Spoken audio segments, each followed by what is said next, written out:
오늘 우리에게 주신 하나님의 말씀은 창세기 2장 22절에서 25절입니다. 창세기 2장 22절에서 25절입니다. 봉독하겠습니다. 여호와 하나님이 아담에게서 취하신 그 갈빗대로 여자를 만드시고 그를 아담에게로 이끌어 오시니 아담이 이르되 이는 내 뼈 중에 뼈요 살 중에 살이라. 이것을 남자에게서 취하였은즉 여자라 부르리라 하니라. 이러므로 남자가 부모를 떠나 그의 아내와 합하여 둘이 한 몸을 이룰지로다. 아담과 그의 아내 두 사람이 벌거벗었으나 부끄러워하지 아니하니라. 아멘. 가정이 든든히 세워지기 위해서는 부부가 한 마음과 한 몸을 이루어야 합니다. 사람은 각자 다른 인격과 개성을 가지고 있습니다. 그 고유성이 특별해서 아무도 세상에 같은 사람은 없습니다. 그런데 이렇게 다른 사람이 서로 만나서 결혼을 통해 부부가 됩니다. 유행가 가사 중에 부부를 표현하기를 사랑하면 영촌이고 헤어지면 빵촌이라고 했습니다. 참 오묘한 가사입니다. 지금의 시대는 가정이 많이 해체되고 있습니다. 해체라는 고급진 말을 사용해 보았지만 실상은 이혼이 늘어가고 있습니다. 통계청의 자료를 찾아보니까 2019년도에 이혼을 택한 가정은 11만 건이라고 합니다. 그리고 결혼한 가정이 24만 건이라고 합니다. 그러니까 대략 결혼과 이혼의 비율이 1대2 정도로 이루어지고 있는 셈입니다. 연령별로 나누어서 살펴보니까 35세에서 50세까지의 연령에서 이혼이 비교적 높게 나타나고 있습니다. 제가 젊은 시절에는 이혼이 사람의 흠으로 간주되었습니다. 그래서 심지어 교회에서도 이혼한 사람에 대하여는 꺼리는 분위기가 있었습니다. 그러나 이제 오늘의 현실에서 이혼은 보편적인 현실입니다.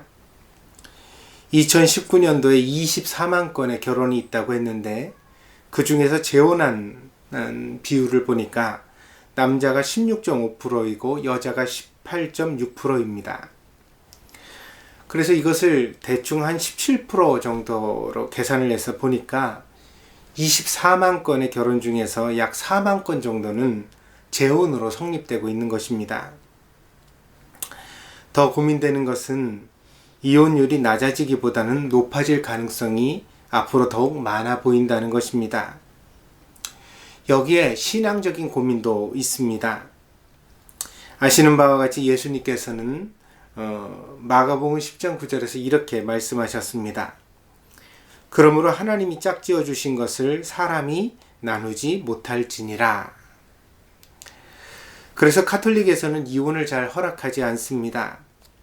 예수님의 말씀에 엄격하기 위한 태도이기 때문에 비난받을 만한 일은 아닙니다. 그러나 이에도 문제가 있습니다. 지금의 시대적 상황을 제대로 반영하지 못하고 있다는 것입니다.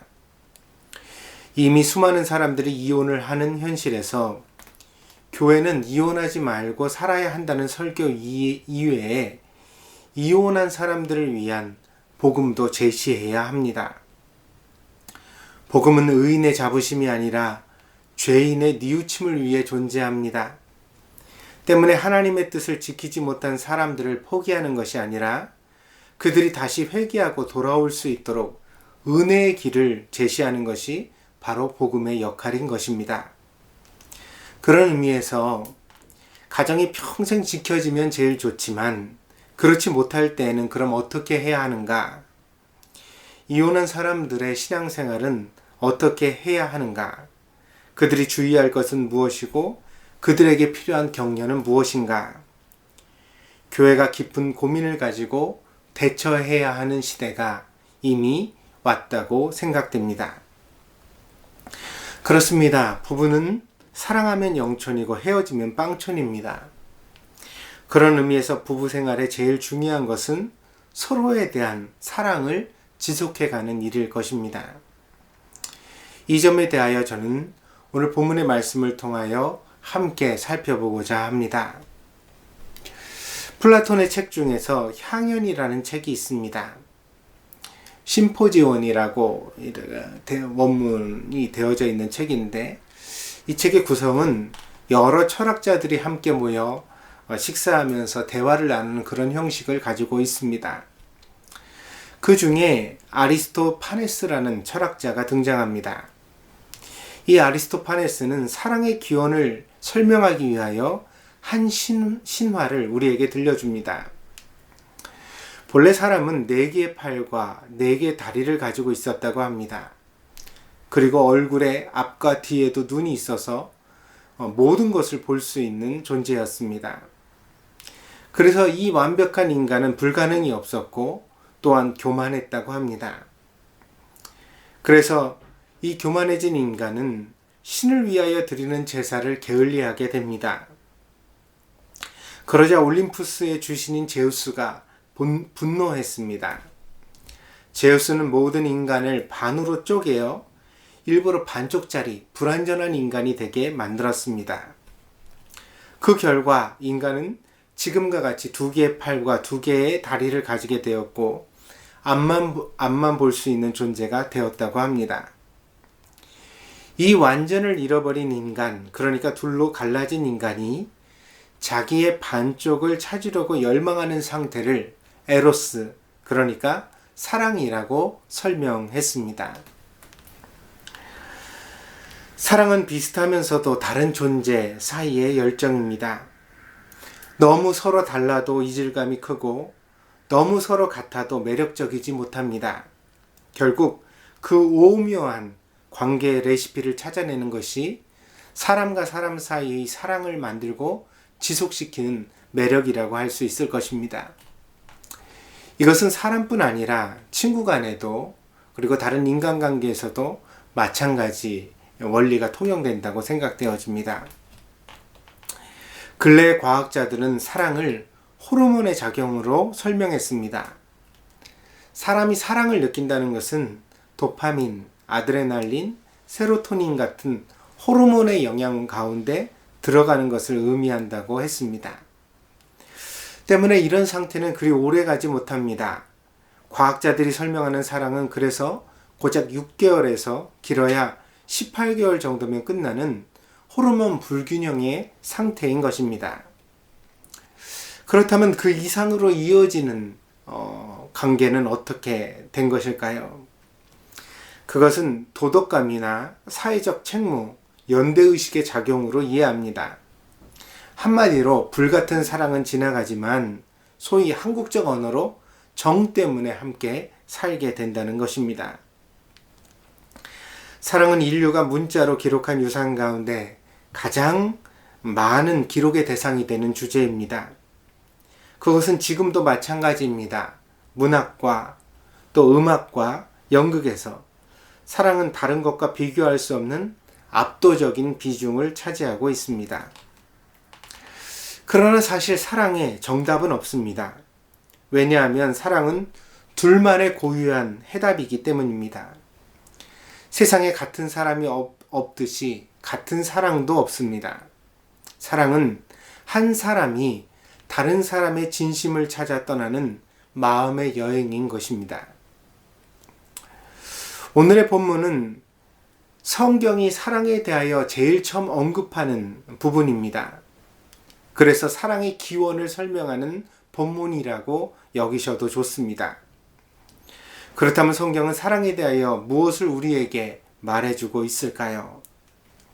첫째로, 사랑은 둘이 본래 하나였다고 말해주고 있습니다.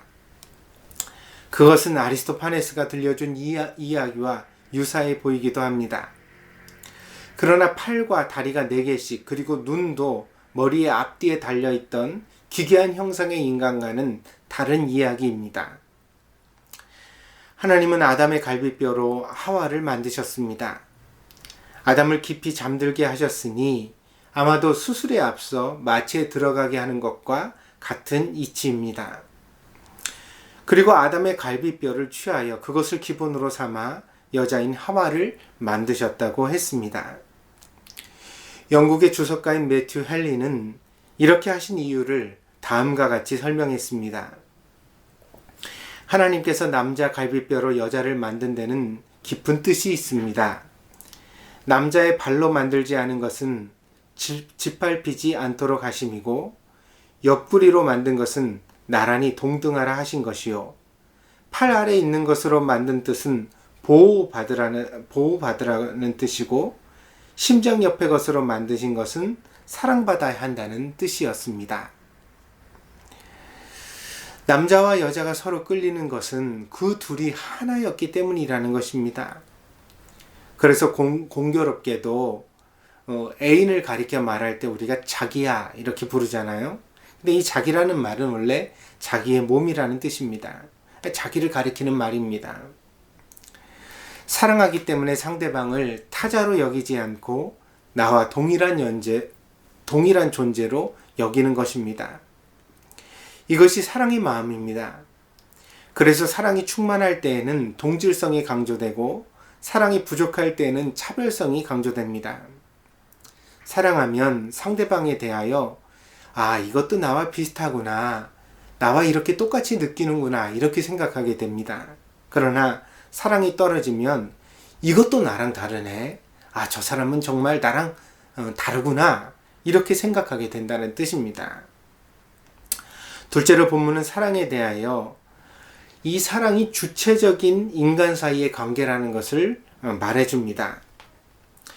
24절에 보니까 부모를 떠나라는 말씀이 보입니다. 근데 남자가 부모를 떠나 이렇게 되어져 있거든요. 하지만 여기에 남자만 해당되어지는 것은 아닙니다. 남자와 여자의 두 사람은 본래 누구누구의 자녀라는 이름으로 존재했습니다. 그런데 성장하여 이제는 누구의 남편, 누구의 아내로 새로운 이름을 가지게 되는 것입니다. 특별히 부모는 자녀의 모든 것을 공급하는 사람입니다. 때문에 부모의 그늘 아래에 있을 때 자녀는 의존적 인간입니다. 그리고 그 부모를 떠나는 순간 사람은 비로소 독립적이고 주체적인 존재로 살아가야 하는 것입니다. 이것을 성경은 두 사람 사이의 사랑의 조건으로 말해주고 있습니다. 몸은 다 자랐지만 부모를 떠나지 못하는 사람들이 오늘날에도 많이 있습니다. 여전히 부모의 영향권 아래에서 살아가는 사람들은 불만도 많겠지만 이런저런 혜택도 누리고 있을 것입니다. 그 혜택의 달콤함을 포기하지 못해 완전한 독립을 하지 못한다는 것은 아직 주체적 인간으로 준비되지 못했다는 것을 의미합니다. 그리고 이렇게 한 사람의 주체성이 준비되지 못할 때에 제대로 사랑을 할 수 없다는 것입니다. 셋째로 본문은 사랑에 대하여 서로 부끄러움이 없었다고 말해줍니다. 에덴 동산에서 뱀이 하와를 유혹할 때 선악과를 먹으면 하나님과 같아진다고 하였습니다. 하나님과 같아진다는 말의 뜻이 무엇일까요? 뱀은 그것을 지식이라고 말했습니다. 창세기 3장 5절에 보니까 너희가 그것을 먹는 날에는 너희 눈이 밝아져 하나님과 같이 되어 선악을 알 줄 하나님이 아심이라. 그러니까 하나님과 같아진다는 것은 선악을 알게 된다는 것이죠. 그러니까 지식을 갖게 된다는 것을 의미합니다. 그러나 아담과 하와가 선악과를 먹게 되었을 때 결과적으로 아담과 하와에게 새로 생겨난 영광은 없었습니다. 다만 그들이 새로 알게 된 것은 수치뿐입니다. 창세기 3장 7절을 보니까 이에 그들의 눈이 밝아져 자기들이 벗은 줄 알고 무화과 나무 잎을 엮어 치마로 삼았더라. 벗은 줄을 알게 되었다는 말은 스스로 벗은 것에 대하여 수치를 느끼게 되었다는 뜻입니다. 본래 사람은 하나님의 완벽한 작품이었습니다. 그런데 그 작품에 대하여 사람이 스스로 평가하고 좌절하고 부끄럽게 여기게 되었다는 뜻입니다. 사람의 평가는 대부분 상대적입니다. 다른 사람에 비하여 키가 크고 눈이 큰 것이지 사람이 원숭이나 고래와 비교하면서 자기를 부끄럽게 여기는 사람은 없습니다. 그런 의미에서 선악과를 먹고 보았던 것은 아담과 하와 서로 상대방이었을 것입니다. 그리고 그 서로의 모습에 비추어 자신을 비하하는 마음이 들어 부끄러움을 느꼈던 것입니다. 그래서 이 말씀은 인간이 처음 품게 되었던 열등감에 대하여 보여주고 있는 말씀이기도 합니다. 두 사람 사이의 다름은 이상한 것이 아닙니다. 그것은 부끄러운 것이 아니라 서로 이해하고 감싸주고 사랑해야 할 부분입니다. 그것이 본래 사랑입니다. 그래서 선악과를 먹기 이전에 아담과 하와, 그러니까 하나님께서 은총을 주시던 시절에 아담과 하와는 서로 벌거벗어 자기를 드러냈으나 전혀 부끄러움이 없었다고 오늘 우리가 읽은 본문이 말해주고 있는 것입니다. 말씀을 정리하겠습니다. 본문은 남자와 여자의 사랑에 대하여 그 기원을 우리에게 알려주고 있습니다. 부부가 서로 사랑해야 합니다. 그 사랑은 어떤 사랑입니까? 먼저 사랑을 하기 위해서 주체적인 사람으로 스스로 서야 합니다. 자신이 누구의 간섭도 받지 않고 오직 자기의 선택으로 상대방에게 집중할 수 있어야 합니다. 본문에서는 그것을 부모를 떠나라고 설명했지만 사실 온전한 사랑을 위해서는 우리가 모든 유년에서 떠나야만 하는 것입니다. 그래서 우리가 불우한 유년의 시간을 지냈다거나 혹은 과거에 트라우마가 있다면 그것을 극복해야 되겠죠. 그래야 비로소 상대방을 제대로 사랑할 수 있습니다. 사랑하기 위해서라도 정말 이런 모든 과거에서 떠날 수 있는 그런 우리 자신이 되어야 되겠습니다. 또한 사랑을 위해서는 상대방을 자기로 이해해야만 합니다. 나를 위해 봉사해 줄 사람을 만나는 것이 아닙니다. 사랑의 상대는 오히려 내가 아끼고 보호해야 할 또 다른 자기인 것입니다. 그 사람의 행복을 통해 내가 행복해지는 것입니다. 그냥 상대를 희생시켜서 내가 행복해지는 것이 아니라 내가 상대를 기쁘게 하고 상대를 행복하게 함으로써 그것이 나의 행복과 기쁨이 되는 것, 그것이 사랑의 의미라는 것입니다. 만약 나의 행복과 그 사람의 행복이 서로 충돌한다면 그것은 이미 사랑이 아닌 것입니다. 사랑 안에는 부끄러움이 없습니다. 사랑은 사람을 용감하게 만들어 줍니다. 서로에게 단점을 찾아내기보다는 서로에게 자부심을 느끼는 것이 중요합니다. 그러니까 본문의 아담이 하와를 보고 칭찬하는 것 같이 여러분도 서로에게 칭찬을 할 수 있는 사람이 되시기를 바랍니다. 그래서 집 바깥에서는 주눅이 들다가도 가정에 들어오면 어깨가 펴지고 힘이 나야 합니다. 이것은 부부 사이의 사랑만이 그런 것은 아니겠지요. 우리가 자녀에게도 그러하고 또 형제에게도 그러합니다. 그러니까 우리가 서로를 볼 때 그렇게 인정해 줄 수 있는 관계가 될 때 그것이 바른 사랑이라고 하겠습니다. 사랑은 둘이 하나 되게 만들어 줍니다. 마음도 그렇고 몸도 그렇습니다. 사실 몸의 하나됨이 없으면 마음의 하나됨도 오래 유지할 수 없습니다. 마음은 언제나 몸으로 표현되기 때문입니다. 그러므로 다정한 몸짓 하나가 살아가면서 사랑하기 위해서는 참 중요합니다. 서로가 서로에게 사랑을 표현하십시오. 그러면 아이들이 그것을 보고 자라서 더 자연스럽고 풍부하게 사랑할 수 있는 사람이 될 것입니다. 이렇게 사랑이 있는 가정이라면 우리들은 그 안에서 하나님의 은혜도 더 풍성하게 누려갈 수 있을 것입니다. 하나님의 은혜가 여러분의 가정 가운데 넘치는 한 주간이 되시기를 바랍니다. 기도하겠습니다. 자비로우신 아버지 하나님, 오늘 이 세상 가운데서는 가정이 깨어지고 많은 사람들의 사랑이 깨어지고 있습니다. 그러나 오늘 하나님의 말씀 가운데 우리가 어떻게 서로를 향한 사랑을 지켜가야 하는지 살펴볼 수 있게 하심을 감사드립니다. 우리가 먼저 스스로 주체적으로 서게 하여 주시고, 또한 나를 사랑함과 같이 상대방을 사랑할 수 있는 마음을 가지게 하여 주셔서 우리의 삶 가운데 서로의 단점을 보듬어 줄 수 있는 복된 가정이 이루어지게 하여 주시옵소서.